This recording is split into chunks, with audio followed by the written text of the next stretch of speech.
Hey, everybody. I'm Lisa Campion, and I'm here with my amazing friend Jane Bear. And this is the Quantum Mystic Podcast. Today, we're talking about something that doesn't get talked about nearly enough. It might be a little edgy, but it's really one of those real spiritual conversations that I think we're we're getting known for our kind of truth telling in the spiritual weird here, in the spiritual world here. And we're calling this one Losing All Your Friends on the Spiritual Path. Oh my God. Here's what happens. You commit to doing deep inner work. Maybe you're doing some Reiki, some trauma work, some meditation, whatever your doorway is that you enter into the spiritual world, and you begin to change. Not just your mindset or your habits, but actually your energetic frequency changes. We're working on healing old wounds. We're releasing patterns maybe we've been carrying for a long time, and our vibration changes, and that change is really, really real. And here's the thing about this is because the outer world is a representation of our inner frequency, of our inner vibe. When our frequency changes, our world changes. And sometimes that means the people. Maybe we stop literally resonating with some of the people we've always been close to. And it's not that anyone did anything wrong. It's just that we're maybe not a vibrational match anymore. And those connections that felt so nourishing and rich, maybe don't. Maybe conversations start feeling a little hollow or flat. And we might find ourselves kind of grieving people who are still in our life. It's sort of a funny thing because the relationship we had with them is changing, even if they're standing still right in front of you, right? And that's what we're going to get into today. How do we navigate the part of spiritual change that comes with growth? Maybe it's outgrowing or outshifting. Um, you know, how do we navigate the transition without closing your heart, without losing yourself in the process? So, if you've felt this, if you've lost friendships along the way, family members, relationships, and if you've worried there's something wrong with you, we're here to tell you there's not. So, there's nothing wrong with you and you're not alone. So, welcome to this incredible topic, so timely, and so glad you're here. I don't know, Jane, what do you think about this topic? Yeah, it's such a important topic because I think it can feel like, you know, you're kind of searching through the dark through or through like weeds or something when you're on this. And just want to shout out at everybody who's listening live. We love it when you're here and you say hi. Let us know that you're listening, and if you've had this experience, let us know your experiences, and just off the bat, be peace positive. Hello. Lost every single one of my friends and some family, very lonely, but I keep busy with my massage office and doing readings that I spend more quality time with myself and spirit. And that's, I think losing every single one of your friends and some family is sort of one end of the spectrum. Sometimes we lose all of our family. Sometimes it's just a sprinkling of friends. But I have yet to meet anybody who hasn't experienced this. And like you said, um, it's physics. It's a frequency thing. It's Yep. not that we're doing anything wrong. Um, it's truly like coherence reorganizes our environment. And when we grow, we don't just shift our mindset. We really truly shift our entire field. And so Yep. that's the explanation of it. Your energy and your boundaries and your priorities and your sense of what is true, all of it reorganizes.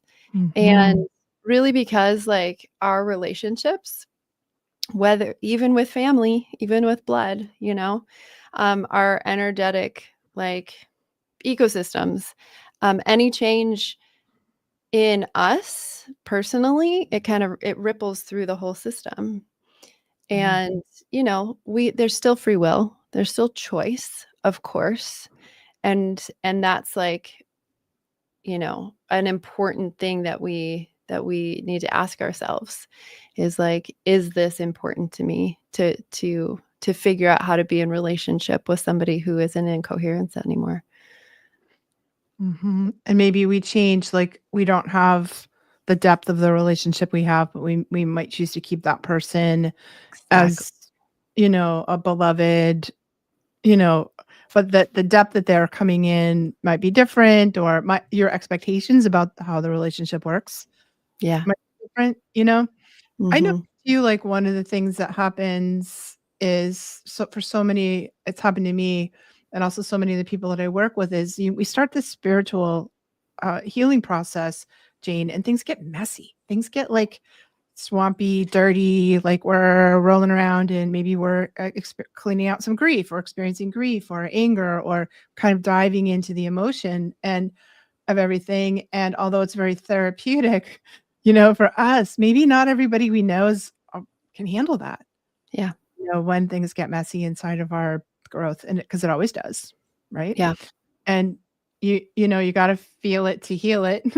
And we might be down for that, but sometimes people are like, "Ooh, like you're too intense, Lisa." Or I don't really want to. God, you have to talk about all that spiritual stuff like all the time. Do you have to like, whoa, all the feelings we have may just be too much for people. So sometimes we lose people in the beauty of the healing mess, right? Yeah, and I think also, people it's possible people feel threatened because, and not even consciously, but threatened because our evolution disrupts this unspoken agreement that sort of held the relationship together. Some Mhm. people um some people might feel inspired by our own expansion, because that gives them permission to do the same. And Mhm. again, I'm going to reiterate, most of this is unconscious.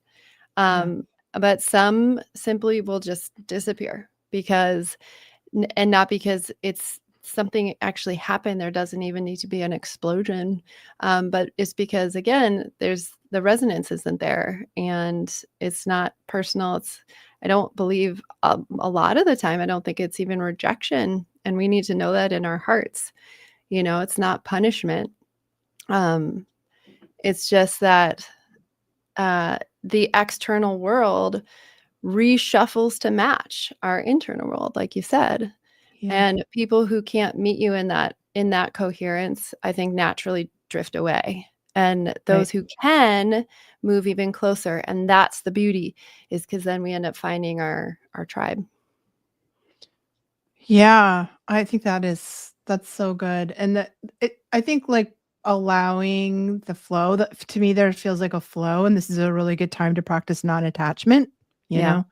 know? And I notice my relationships and friendships sort of cycle in about every 7 to 10 years. Seems like Yeah. I go through, like, a shift, and Um, and I'm not a person that, tries too hard to hold on to the people from the past. It seems like I honor them and I love them, but I'm not gonna grasp onto something that feels like maybe it's shifting or changing, and I think it can be, especially when it's family, or your spouse or your kids or some these really intense relationships can be really, I don't know, that to me, there's like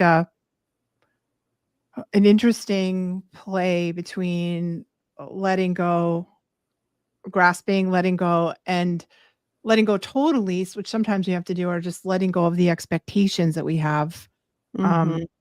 that people are going to meet us everywhere, because I Mhm. don't think that happens. Mhm.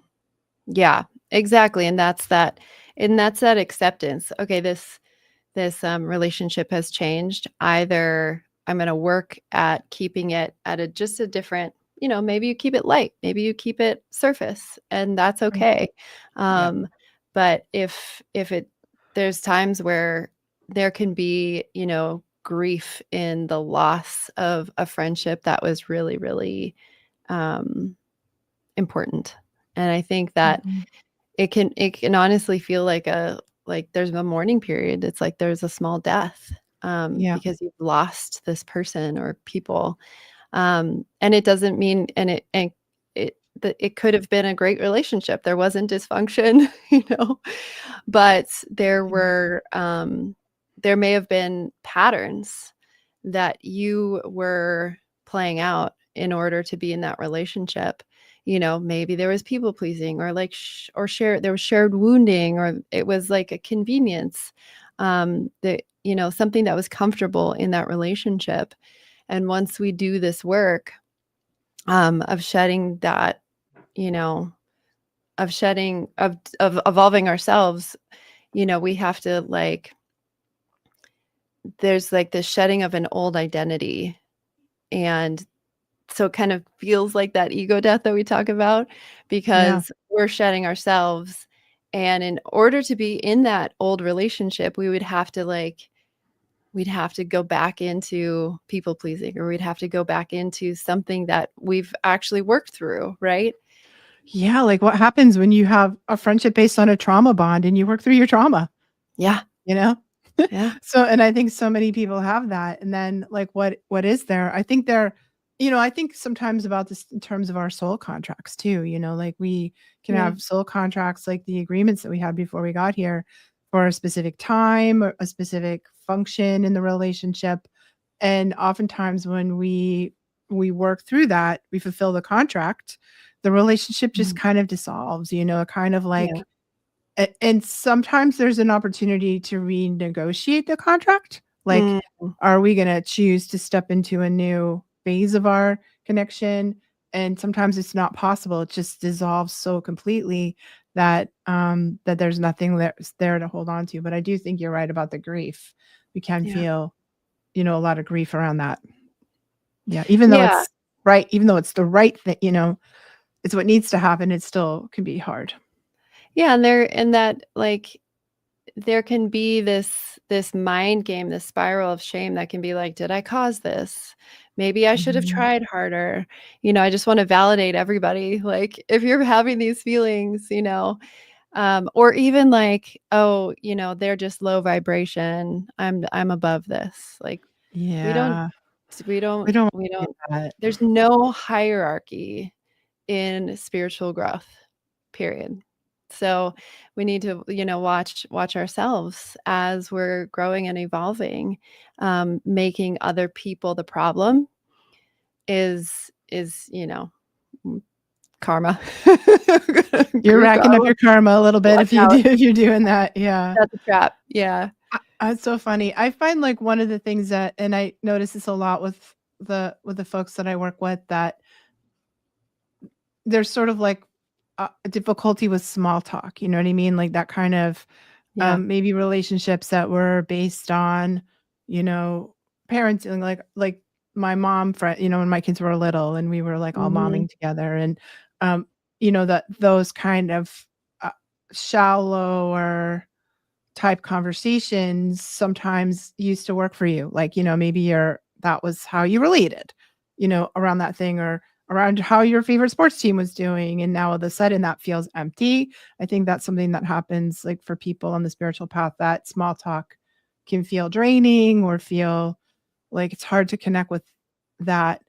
And it's still the choice, you know what I mean? Like, so when I'm in those conversations, I can in those relationships, in those moments, I find that I do this with family members a lot, um, that maybe I don't have a lot in common with, but I'm like, "Okay, what in the moment can we where's the connection in the moment that can be meaningful?" And maybe I also learned this because I traveled a lot, and lived a lot overseas, people from really different cultures, if you look for it, there's always a connection point, even if it's little. Yeah. And sometimes that connection point can be so beautiful, right? Yeah. And so meaningful and so in the moment, like a, a heart to heart kind of moment. And Yeah.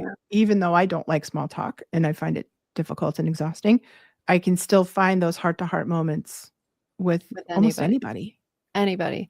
And Yeah. that I think is the full cycle of all of this is like, yes, friends for sure disappear. And it's part of our own evolution. And as we're doing this spiritual growth, as we're on this path, it's getting sinking deeper into our own humanity. And so we come out. I think there's so many phases of this. There's the like, F you, everybody. Like, I want to blow shit up. There's definitely that. And then I think, you come to a place of just like shared love and open heart to all humanity. and to Mhm. everybody, even those who we might not, um, you know, resonate with. And that I think that's the a good point that you had said is like, we can find that within anybody. And I think Mhm. that to explore that presence within ourselves so that we can, be there for other people. Because this work that we're doing is relational. It's really not a solitary thing. We need to be in that's I would say that's why there's 8 billion of us, the inner Yeah. work, it's like the mirror is around us all the time. It's in everybody. Right. And so we're really truly not meant to do this alone, I believe. Yeah, I think so too. And I think that one of the amazing sort of opportunities that we have when we recognize that this is going on is the potential to build a new community. Yeah. So if you're losing friends on the spiritual path, where can you find new ones that are maybe resonating, that to do that in a conscious way? Maybe it's the other spiritual seekers, or maybe it's the other meditators or yoga practitioners or Reiki people. Who wherever you can find, I think there's always the opportunity for new to bring in, to sort of hunt out new people and create, what's that saying? Your friends are God's apology for your family. I mean, it's kind of a refrigerator magnet wisdom, but there's some truth to But that, I think. And I think that's the amazing thing that we also get to do, is hunt down our new the people we're vibing with from where we are now. yeah, to recognize, those folks. I don't know. I think that there's this connection, again, a frequency connection, right? Where Mhm. it might not be it just I think it feels clear of any static. You suddenly it just your system like will relax when you're around somebody who feels in coherence with you. There's like Yeah. again, it's not from an egoic place, it's not from a trauma place, it's not from performance. We're not like shrinking or pretending to be somebody else. The conversation can just feel spacious and easy, and we can be ourselves fully, all the parts of ourselves, the quirky self and the, having a bad day self. Um, and I think that, the people that you'll find are not going to be intimidated by your growth. There's going to be curiosity, you know. I think Mm. at least that's my like prayer for humanity, prayer for everybody when you're finding your people, that the connection really feels like Hmm. clean and mutual and familiar and um and in that like deep way. That's so beautiful, Jane. It feels to me like what you said is like the opposite of codependency, Yes. and when we're in codependent relationships, we have like a lot of agenda. Like, Yeah. if you're not okay, I'm not okay, and I need to be okay, so you better be okay. Um, that's Yeah. the opposite of what you were just talking about, is like, can we create relationships where you can show up with your whole self, and it's okay to not be okay, or it's okay to be okay. And there, we drop those agendas that we have, we drop that codependency. And I feel really lucky to have relationships in my life, community in my life, relationships in my life. One of them is you, my beloved Jane, my friend, my deep Samesies. friend. And to have that, um that it's really an incredible thing to come out of, like, having spent much of my life in super codependent relationships, and the trap, or the kind of cage that felt like for me, and to have relationships that are free of that is such a blessing. Oh my God. Yeah. Thank you, God. Yeah. Inshallah. Inshallah. Yes. Exactly. Yeah, and I don't Mm. know, it just feels so good to have that shared commitment to, um, clarity, even if it is uncomfortable in our own bodies. The conversation, um, the conversation between these people that we find, the tribe, they stretch you instead of draining you. And I Mhm. absolutely am just so grateful and know that, you know, things do change. And it's okay.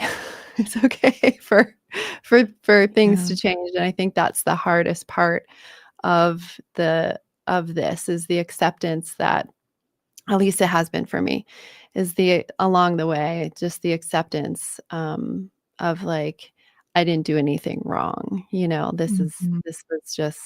This is just part of it. Um and that's okay, you know. And the other person didn't do anything wrong either, and for me, it's been Yeah. marriages, 2 marriages, you know? Yeah.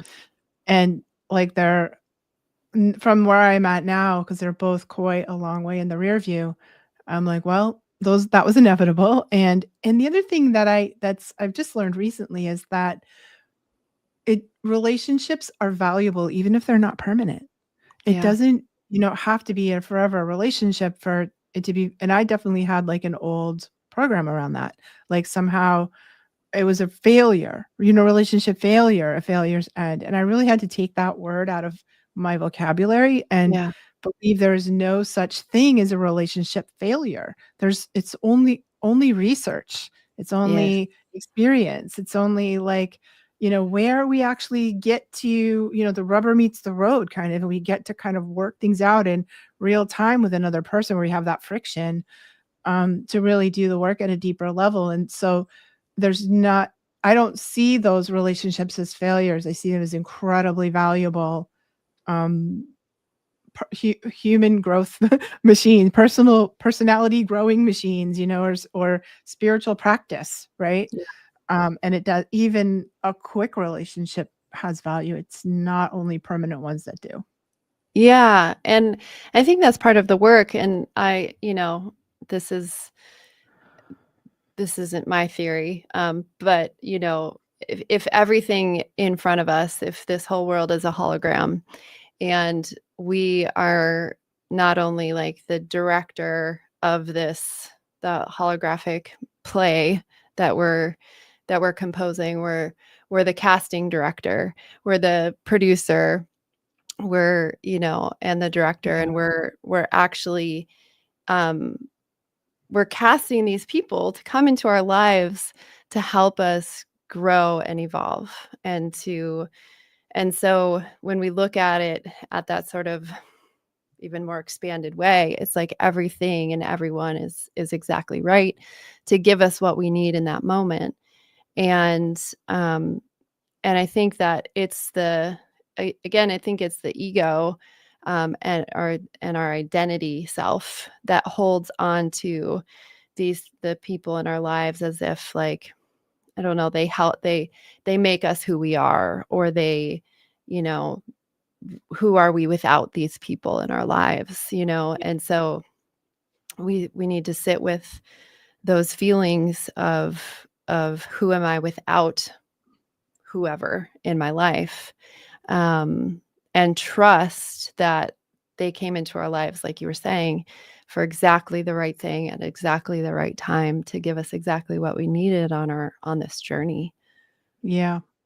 Yeah, so such a good point you make, and I think it's part of the spiritual growth process when we start disidentifying from our egoic self as who we really are, right? Yeah.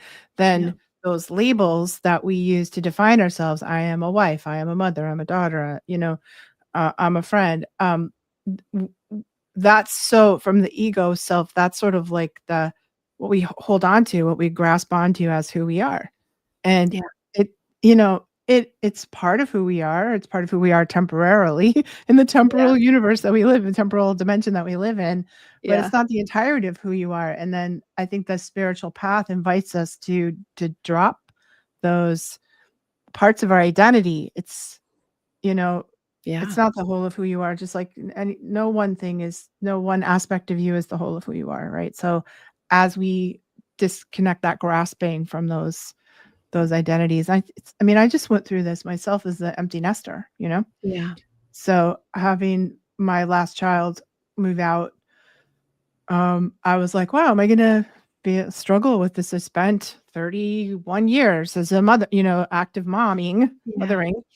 And who am I if I'm not a mother? And it was a little bit of a transition that required some tending to that and some grief and Yeah. everything. But you know, I'm quickly came to that's like not all of who I am, and it was beautiful and amazing and sweet, but it's not myself with a capital S, you know? Sure. I mean, those identities make up our personality, but it's Yeah, certainly not our essence. It's not who we are. And learning that on like a really visceral in ourselves, like understanding that really does change everything. And yeah, that's where we can be human and in our humanity and not be attached to any of it. Like we're here and we're very much here for to be human and here for humanity and here for all of this experience. But we're not clinging or grasping or comparing or holding on to or you know, um, really all of the things that the ego loves to do. yeah. Um, it's like we stay in this balanced, and that's like the real spiritual maturity, I think. I do too. And to me, like this whole process has the opportunity to kind of open our hearts, you know, open our hearts, soften us even more. And I think, you know, we can and should resist the temptation to let it make you bitter, let it make you judgmental or, you know, critical, like, or to go into a victim place about it where we feel powerless, you Yeah. know, and I mean, we might have all those feelings, right? We might allow those feelings to kind of they might come up for us to process that, but I think the opportunity ultimately is to let it soften us Yeah. and open our hearts even more, and not sort of get stuck in the unprocessed grief of letting go, right? Yeah. And that is exactly it. If, you know, the greatest form of rebellion in this world is to walk with an open heart. And Mm. I feel like if we can do this work, and, lose family and lose friends and lose identity and have our own mini deaths over and over and over again, if we can keep our heart open and, that's another topic, how to keep your heart open Yeah, we and should what put that that on the actually list. We should talk means. about that because Yeah. that's a good one. Because it's not just like walking around all gooey without boundaries. It's very much like feeling love of yourself and humanity, and all things and all beings and all the kingdoms of, you know, the fungi and the minerals and the animal kingdoms and everything.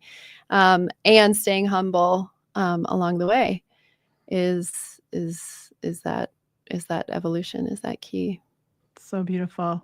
And if you're curious about this stuff more, if you want to know more about it, this is what we teach in the Quantum Mystic Mystery School.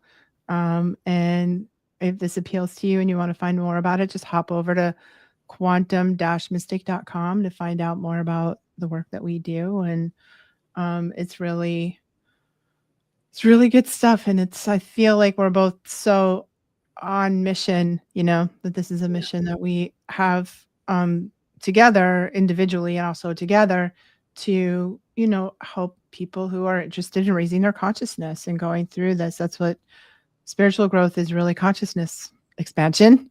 And that's what we're all about. So we hope that you stop by and visit and get on the waiting list for our next cohort if you're feeling called to the work.